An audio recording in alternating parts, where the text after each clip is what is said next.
Attention spoiler, ne reste pas si tu n'es pas à jour dans les chapitres de ce manga. Pour les autres, bon visionnage.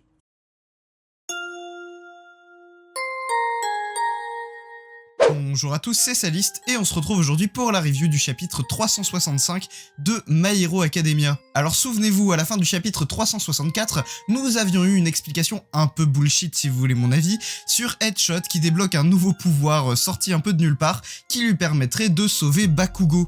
Et donc dans ce chapitre, nous allons nous concentrer sur exactement comment il va faire pour sauver Bakugo ainsi que la suite du combat contre Shigaraki. Comme d'habitude, si vous aimez mon contenu, n'hésitez pas à vous abonner et à laisser un pouce bleu sur les vidéos qui vous plaisent, notamment celle-ci. N'hésitez pas non plus à activer la cloche pour ne rater aucune future vidéo. Bref, sur ce, générique.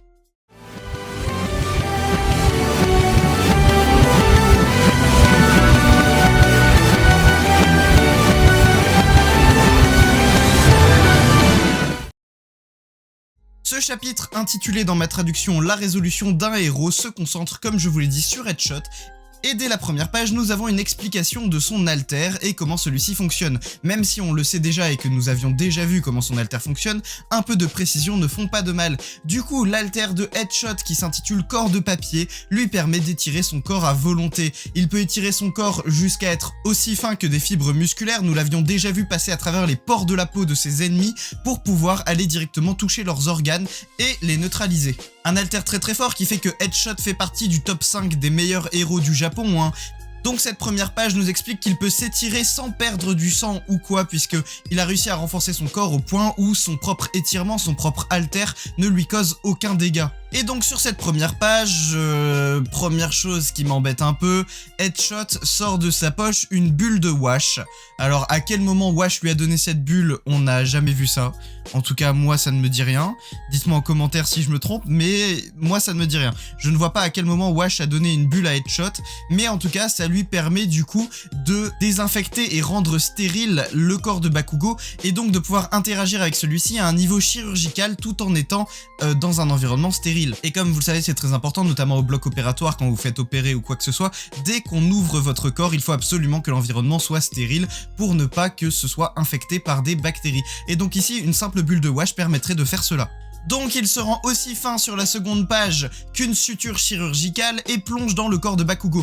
Première chose, déjà il constate que les dégâts faits par Shigaraki n'ont pas été totalement réparés par Best Jeanist qui a quand même tenté de recoudre un peu le cœur, mais apparemment il y a une hémorragie interne et il est très endommagé, ainsi que les poumons de Bakugo qui ont également été touchés.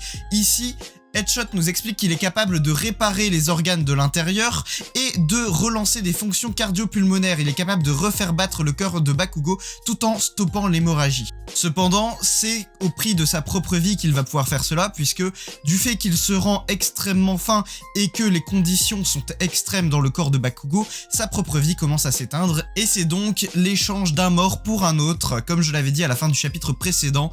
On peut en débattre, est-ce que c'est une bonne chose que Horikoshi sacrifie Headshot pour sauver Bakugo? Je trouve que c'est vraiment échanger une mort importante pour une mort moins importante.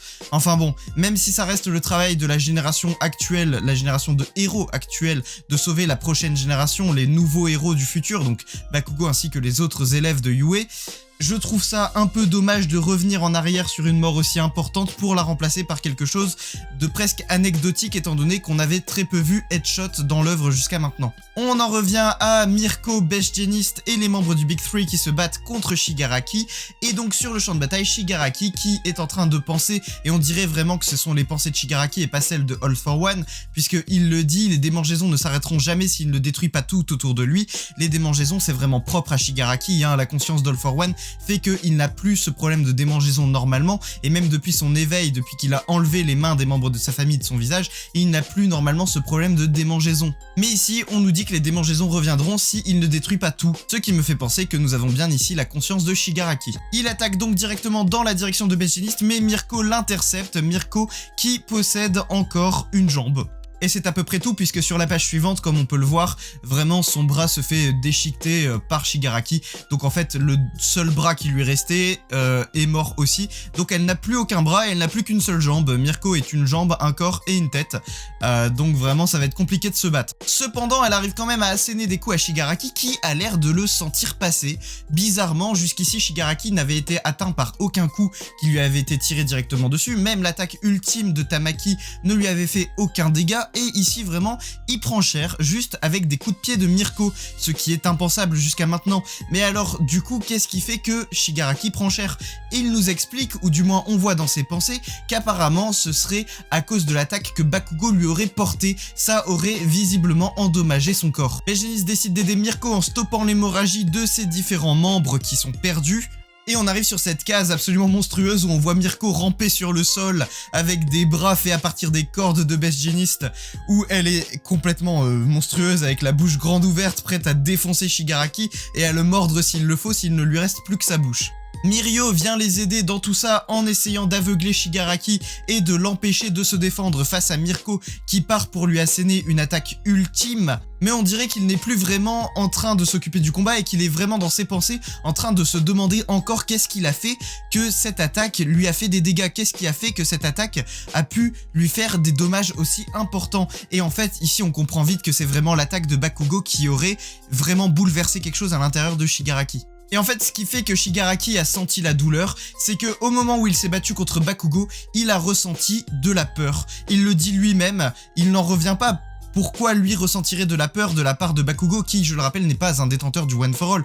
Donc, selon Shigaraki All for One, pas une vraie menace entre guillemets pour lui. Et il aurait quand même ressenti de la peur à ce moment-là, ce qui fait que ça aurait affaibli sa constitution. Parce que, on le sait, un corps fort, c'est aussi un esprit fort. Et si l'esprit flanche, le corps flanche. Mirko arrive à asséner un dernier coup avec la jambe qui lui reste, donc le Luna Rush, une de ses attaques, pour essayer de faire mal à Shigaraki et visiblement ça fonctionne.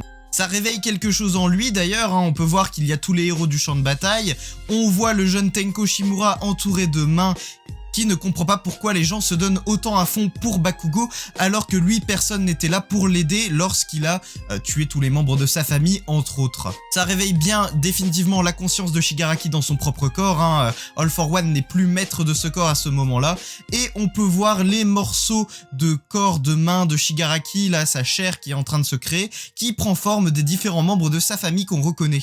Donc on arrive sur un nouvel éveil de l'altère de Shigaraki, un nouveau pouvoir, comme le dit la narration, un pouvoir nouvellement libéré menace les héros sur cette dernière case du chapitre 365, et donc on va voir qu'est-ce que ça donne, mais ici Shigaraki aurait encore débloqué un nouveau stade de son altère, il aurait éveillé une nouvelle puissance, il était déjà assez fort comme ça, ce n'était pas forcément nécessaire. En attendant, on ne sait pas si Bakugo s'est réveillé, on ne sait pas à quel stade de son réveil il en est, mais tout porte à croire que c'est ce qui va se passer. Bakugo va être sauvé par Headshot au sacrifice de sa propre vie, mais si vous voulez mon avis, je pense que c'était une erreur de la part d'Horikoshi de sacrifier Headshot pour sauver Bakugo. Et il aurait pu sauver Bakugo, mais pas de cette manière-là, ça fait vraiment, comme je l'avais dit dans le chapitre 364, ça fait vraiment sacrifier la vie de quelqu'un pour un autre, et moins important en fait finalement, parce que Bakugo a plus d'impact, la mort de Bakugo a plus d'impact pour l'histoire de My Hero Academia que celle de Headshot, qu'on a vu que très peu finalement, c'était pas un héros auquel on était particulièrement attaché. Pareil, cette bulle de wash qui vient ici pour complètement stériliser l'intérieur du corps de Bakugo, elle sort un peu de nulle part, enfin personnellement je ne me souviens pas avoir vu Wash donner des bulles aux héros, ça ne me dit rien, donc après vous pourrez me dire que je me trompe en commentaire, ça fera du référencement, mais pour moi ça ne me dit rien, donc je ne sais pas d'où sort cette bulle en fait. Mais si vous voulez, je vais donner mon avis peut-être plus en profondeur là-dessus sur Twitter, le lien est dans la description. Si vous ne me suivez pas encore là-bas, c'est vraiment là où je donne vraiment le détail de tout ce que je pense des chapitres de My Hero Academia et que je parle un peu de tout, des lives de My Hero Academia, de l'avenir de la chaîne. Enfin bref, allez me suivre là-bas, le lien est dans la description. Abonnez-vous, laissez un pouce bleu, activez la cloche, suivez-moi sur les réseaux sociaux, Twitter, Instagram, TikTok, tous les liens sont dans la description. C'était Sadist et je vous dis à la prochaine pour une prochaine vidéo. Salut!